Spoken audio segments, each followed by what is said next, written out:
itu ada bahasa, kalau kita punya visi, bisa nggak kamu deskripsikan dan bikin orang paham? Nah, cara deskripsikannya apa? Dengan angka. Gitu. Jadi sebenarnya kalau untuk perusahaan yang apa ya bahasanya, benefit yang kita itu perusahaan yang mewajib kita tuh di profit gitu, di profit benar ya Pak, bukan di hanya sebatas sosial gitu, kayak apa gitu, yang kita menuntut untuk profit. Visinya itu sebenarnya lebih bagusnya itu visi yang langsung ke angka gitu, kayak misalkan menjadi menjadi perusahaan nomor 1 di bidang apa, jadi harus ada angka gitu, angkanya gitu. Kenapa? Atau enggak menjadi perusahaan dengan penghasilan devisa sekian juta miliar, kayak gitu. Itu tuh harus targetnya tuh angka. Kenapa angka? Karena angka itu ada accountable, bahkan orang pun jabatan pun harus dengan angka. Contohnya misalkan evaluasi bulanan, misalkan evaluasi bulanannya adalah right sheet-nya adalah misalkan people-nya adalah dia mendapatkan skor 50 di evaluasi bulanan, kayak gitu kan? Itu angka gitu. Makanya angka dalam scorecard harus berupa angka berbasis aktivitas mingguan, bukan jenis angka tingkat tinggi atau laba rugi, ingat skor kayak gitu. Ada beberapa yang udah aku draft sih untuk di vision itu, masalah 10 tahun ke depan mau berapa. Gitu. Oke. Ya, seperti itulah. Tapi aku setuju, dan itu biar memacu ya. Kayaknya serem tapi ya harus gitu. Iya sih sebenarnya serem Pak. Kalau saya mikir lagi jadi karyawan gitu Pak. Aduh berat banget gitu kalau misalnya. Aduh berat. Tapi kan itu bukan berarti bahwa nggak boleh ada isu kan. Nah kalau ada isu itu gimana kita solve problemnya gitu. Bener banget Pak, bener. Aku setuju gitu. Kalau kita ngerasanya berat, nah tapi kalau kita ngerasa nggak mungkin bisa diturunkan. Tapi kalau misalkan dihilangkan itu nggak mungkin kan gitu. Diturunkan gitu. Visinya tuh diturunkan. Makanya tadi saya suka divisi itu, kalau kita sulit membuat visi yang visioner, kalau bahasa saya gitu. Kita susah membuat visi yang visioner, buat aja dulu visi dalam 10 halaman. Terus perkecil karena dengan seleksi itu kita bakal jadi tahu mana prioritas gitu. Dan kita bakal jadi logis gitu. Rasionable gitu. Mungkin nggak sih dapat 10 miliar buat perusahaan ini yang bergerak di jasa, tapi kita jasanya cuma gini? Kayaknya nggak mungkin deh. Coba lihat di visi kita yang lain. Oh ada nih ini. Oh kayaknya kita bisanya cuma menargetnya bukan 10 miliar, tapi bukan 10 miliar uang, tapi 10 miliar manusia yang masuk ke aplikasi kita. Itu mungkin kan gitu. Oh iya mungkin, meskipun dari 10 miliar manusia yang masuk dijumlahkan ke duitnya jadi sekian, kayak gitu. Jadi fungsinya itu gitu kalau division di atasnya itu. Kayak gitu Pak. Sip. Nah, terus ya bla bla lah, mengenai scorecard kan udah pentingnya. Nah kalau measurable-nya itu paling saya suka ini di sini. 5 peran ini salah satu contoh. Jika masih stuck, carilah tempat yang bagus untuk mendiskusikan serta mencari angka-angka. Jadi kalau kita bingung nih mengangka-angkakan karya, contohnya pasti susah kan mengangka-angkakan kalau kita perusahaannya di bidang jasa gitu kan. Angkanya gimana? Fokusnya ke duit apa ke angka yang kita jadi ini? Saya suka slogannya siapa ya? Slogannya ada perusahaan yang bilang gitu gini, kami tidak fokus pada berapa kamu membayar kami, tapi seberapa puas Anda dengan layanan kami. Karena dengan Anda men-sharekan layanan kami dapat pelanggan lebih banyak gitu. Ada deh kalau nggak salah apa ya, perusahaan apa. Itu konsepnya tuh memang benar gitu. Karena dia mungkin setelah dia analisis, kalau dia targetkan orang harus membayar dia sekian juta, terlalu mahal dan dia tahu orang-orang nggak akan bayar itu kalau dia nggak ngerasa puas. Jadi dia fokusnya ke situ gitu. Oh, saya harus bikin orang puas. Jadi semakin orang banyak, cukup satu. Oh iya, ada satu kisah yang lucu gitu Pak. Kebayang nggak? Kita nggak bisa jual apa-apa, tapi kita datang ke konser. Kita misalkan saya nggak punya modal, tapi saya cuma punya modal air, datang ke konser yang dihadiri oleh sejuta manusia.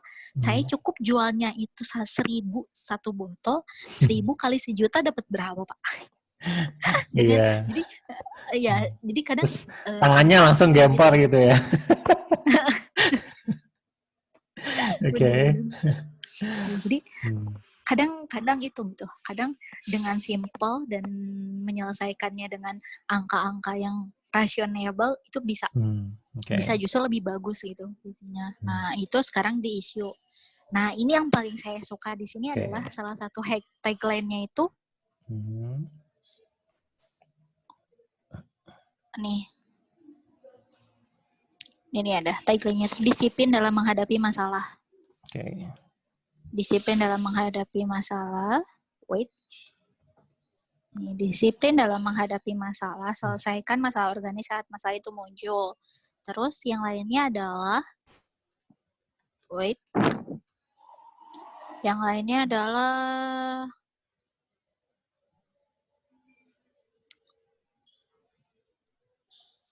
nah ini. Di sini. Ketika menghadapi masalah, tim kepemimpinan menghabiskan sebagian besar waktu masalah untuk mendiskusikan sesuatu.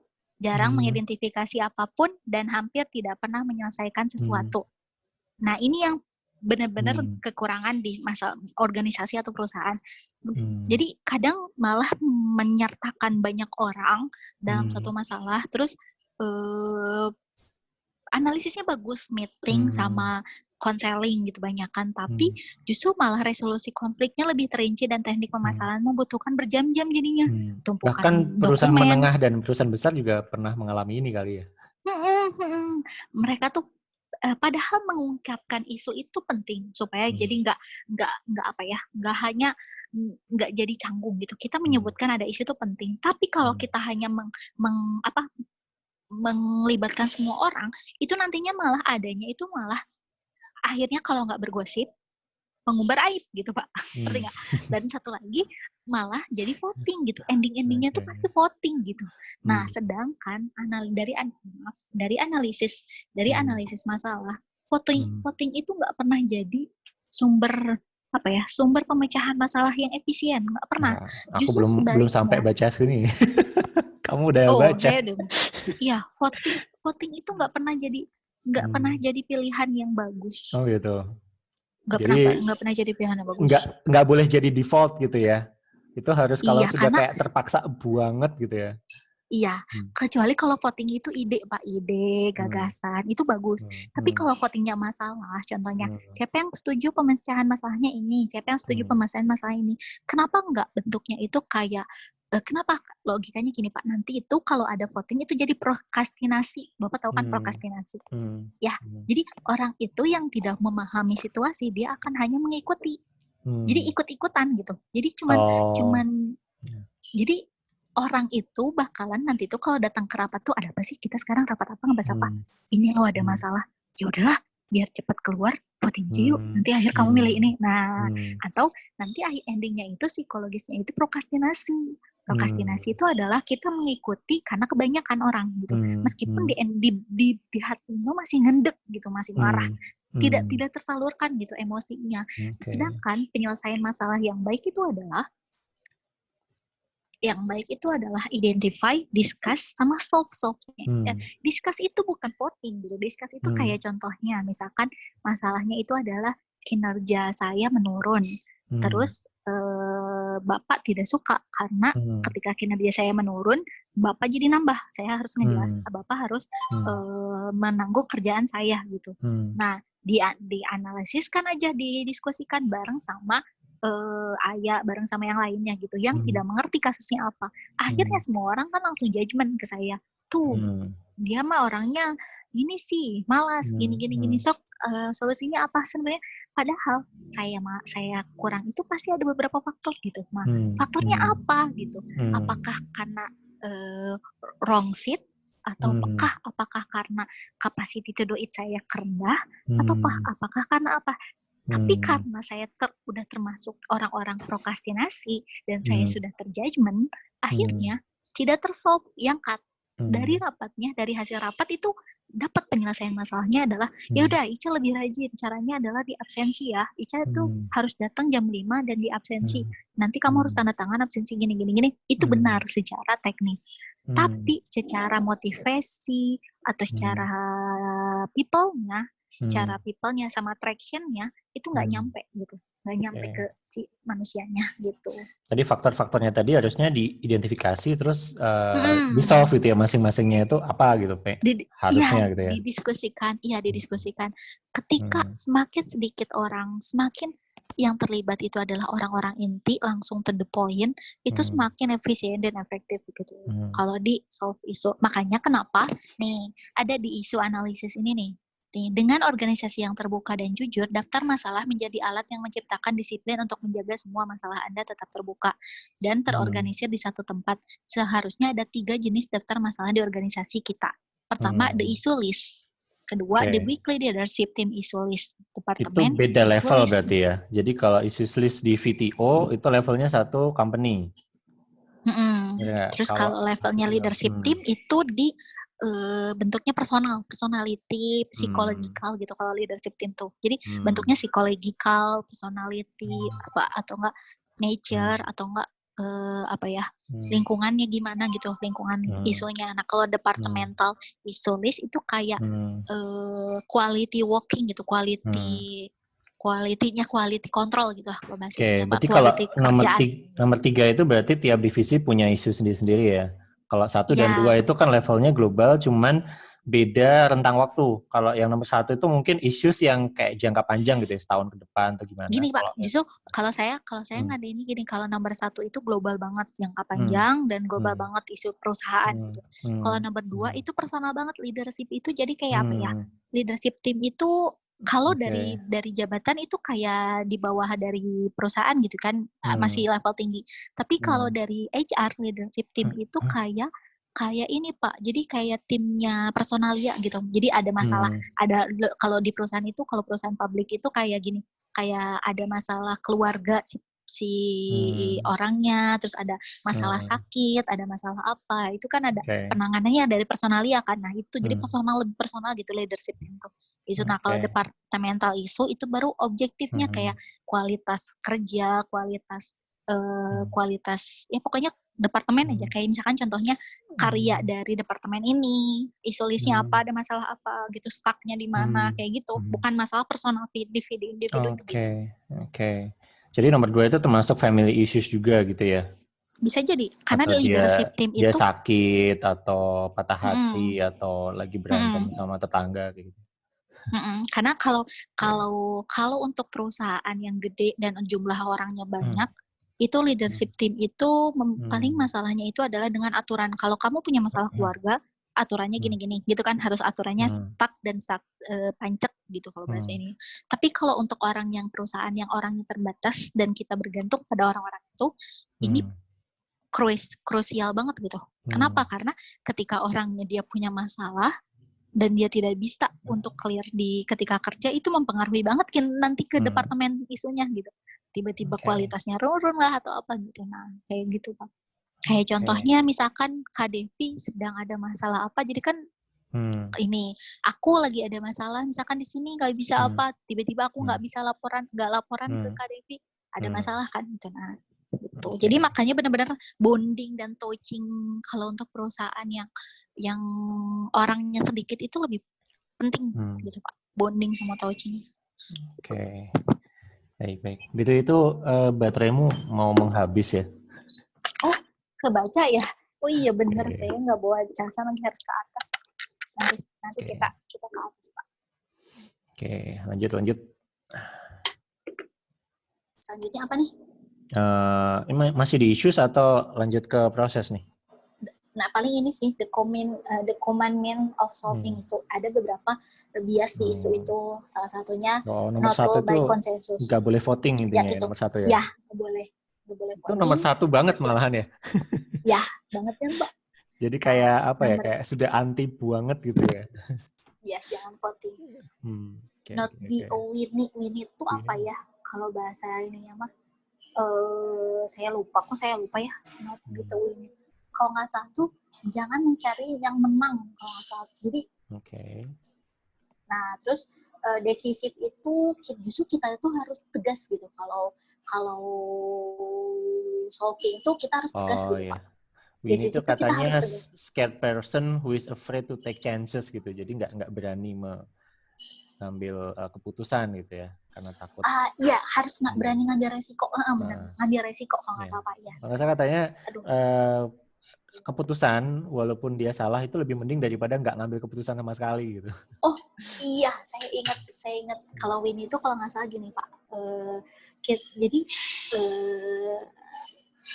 apapun pilihannya, keputusan itu harus tetap dijalankan gitu, meskipun itu resikonya tinggi gitu. Gitu.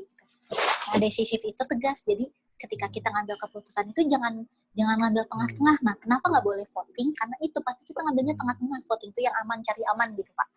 Justru cari aman gitu. Jadi harus yang tengah-tengah. Terus not really on second hand information itu ya itu. Jadi kalau ada isu itu jangan mendengar dari orang lain, jangan orang yang tidak terlibat. Kayak contohnya misalkan tabayun lah ya, tabayun ya.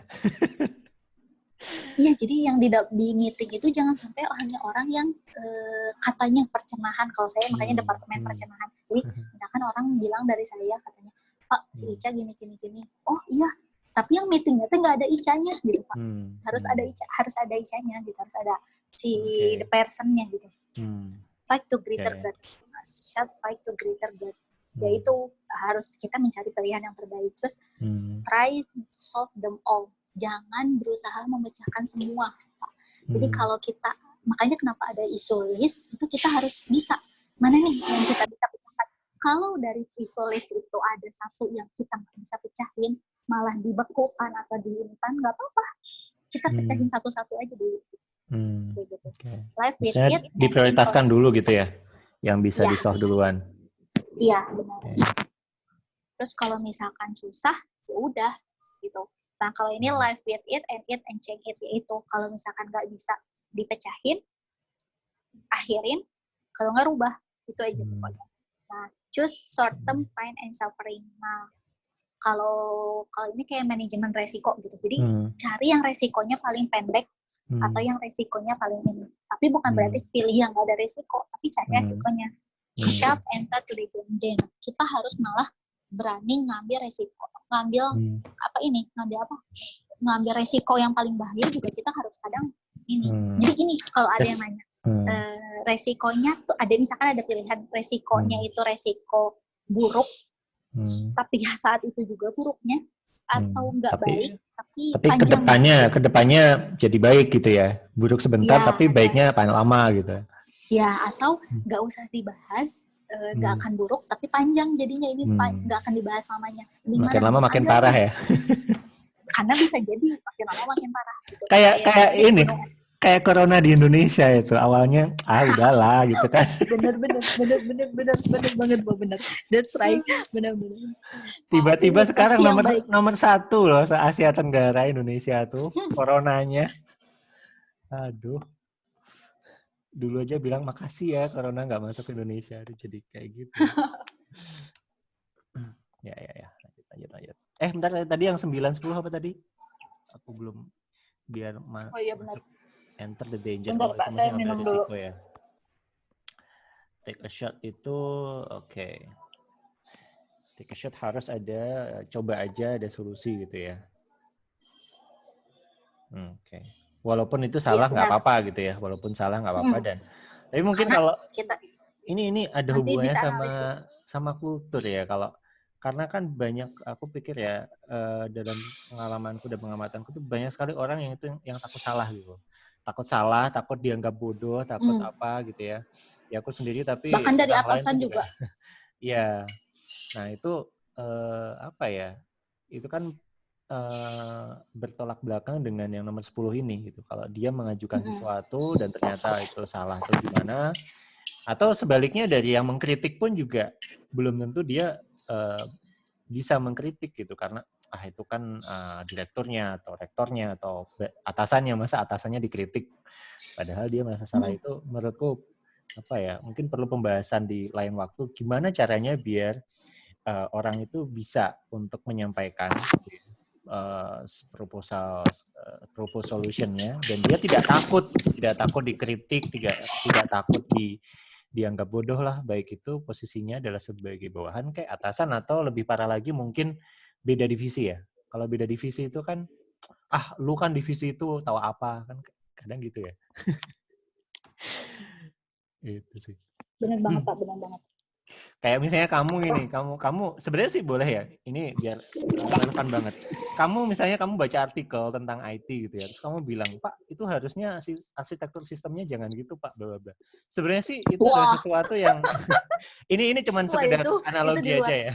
Oh iya iya iya, Ini itu cuma di luar. sekedar perumpamaan. Tapi andai pun itu terjadi, itu sebenarnya adalah sesuatu yang aku butuhkan gitu. Karena kan ya oke lah, aku bisa IT, tapi bukan berarti terus aku istilahnya tahu segalanya gitu. Bisa jadi ada sesuatu yang bagus dan ya aku pengennya aku sendiri apalagi Iya, orang lain gitu ya itu tidak bilang Hica tahu apa lu kan orang psikologi udah nggak usah ngurusin IT, pengennya itu jangan gitu loh, pengennya hmm, adalah oh gitu ya gitu atau tapi tetap aja kan accountability IT adalah di aku, minimal aku harus iya benar, oh iya ya cuman aku lagi sibuk nih ngurusin yang lain nggak sempet itu ya udah benar sorry benar aku benar. nggak bisa atau kalau misalnya aku pengen ngurusin itu oke nanti aku coba masukin di isuku siapa tahu nanti aku bisa pelajari lebih lanjut tapi ya aku nggak akan membuat itu jadi accountable di kamu gitu nggak akan aku bilang lah ini kan arsitekturnya disalin sama Ica gitu ya gara-gara itu arsitekturnya jadi error Ica yang salah.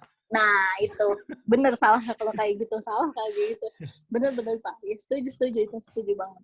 Jadi Itu itu salah satu analisis isu yang salah kalau nanti endingnya di problem solving adalah menurut dia tidak accountable gitu. Padahal kan ya tetap keputusan itu diambilnya ya di orang yang accountable yang punya isunya gitu. ya Cuman ketika ada solusi purpose, makanya ada bilang shoot purpose solution gitu. Ketika kita ada purpose solution, ya purpose aja, nggak usah salah tuh. Yang nanti mengambil keputusan tuh ya itu, makanya nggak boleh voting. Karena apa? Karena voting itu emang semua orang accountable untuk voting gitu Pak? Enggak kan gitu.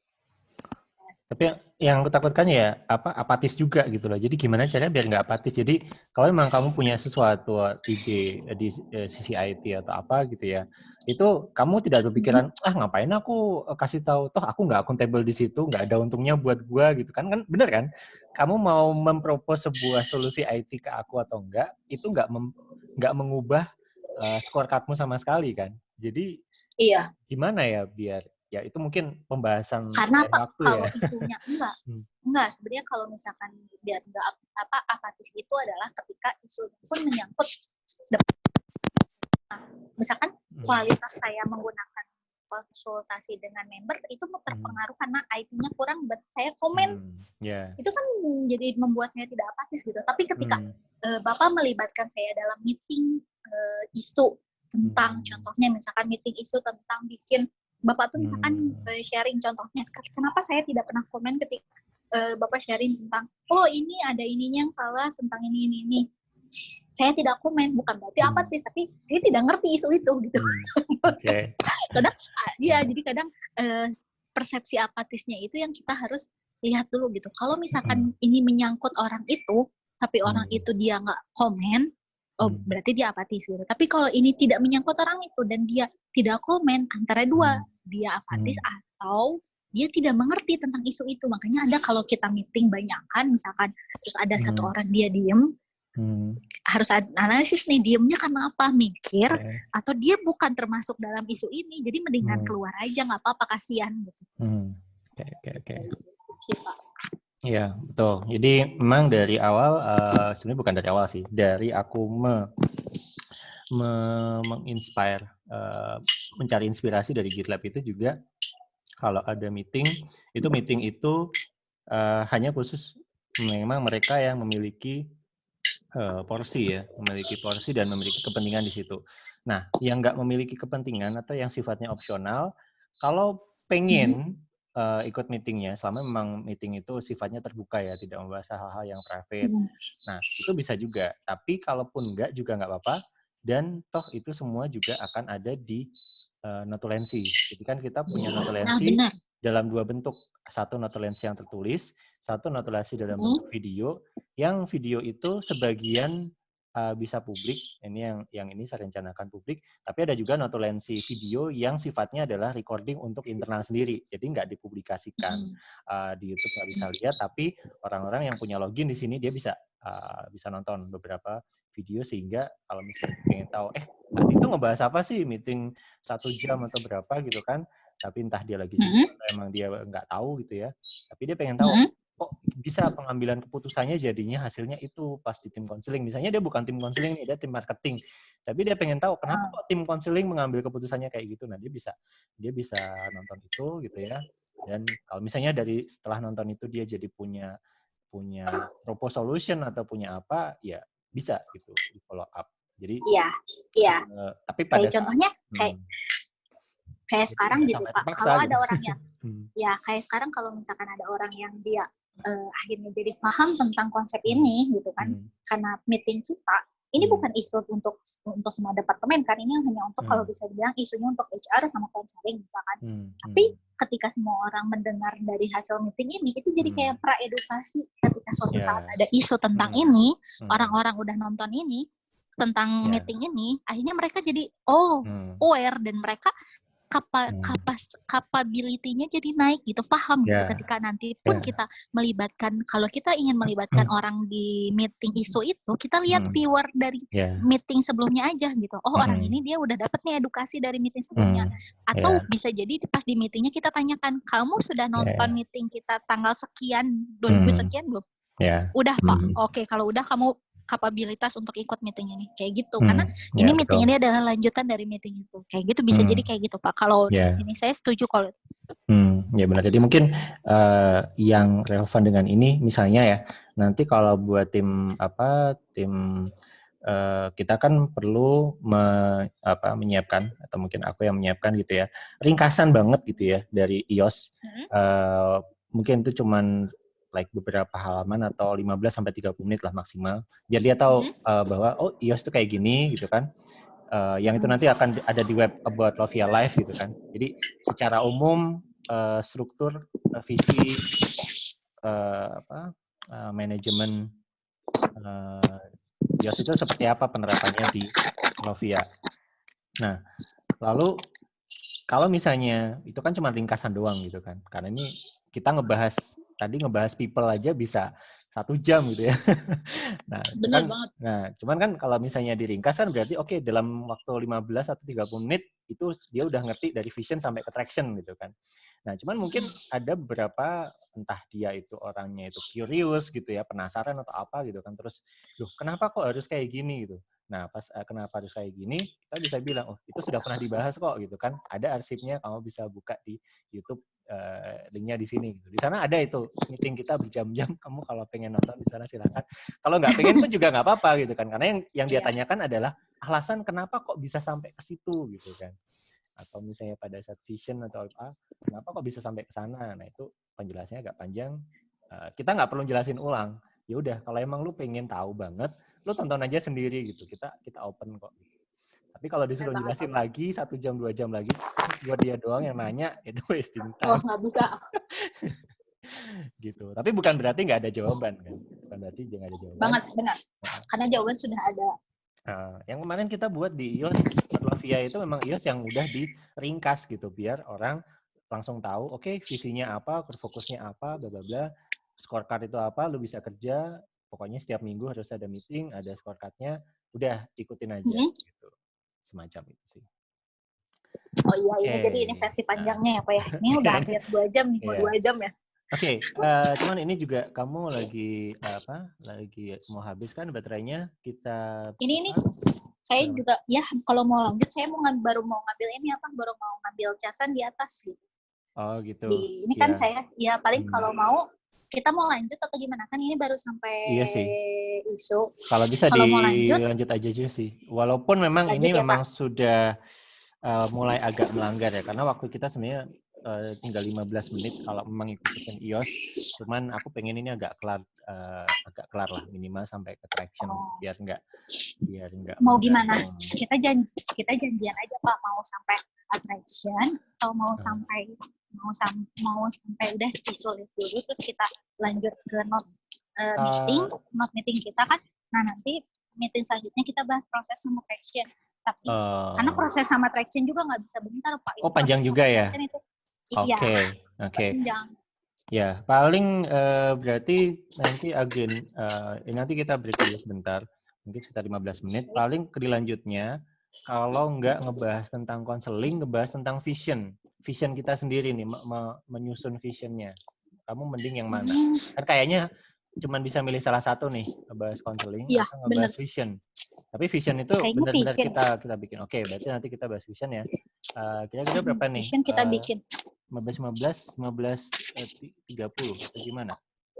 Bebas, Pak. Saya cuma butuh Oke. ngambil headset aja, Oh, cuma 5 menit oke. paling. Oh gitu. Ya udah mungkin 15-25 lah ya. 15.25, oke boleh. Di tempat kamu maksudnya. Oke, yuk. Assalamualaikum. Iya benar. Waalaikumsalam.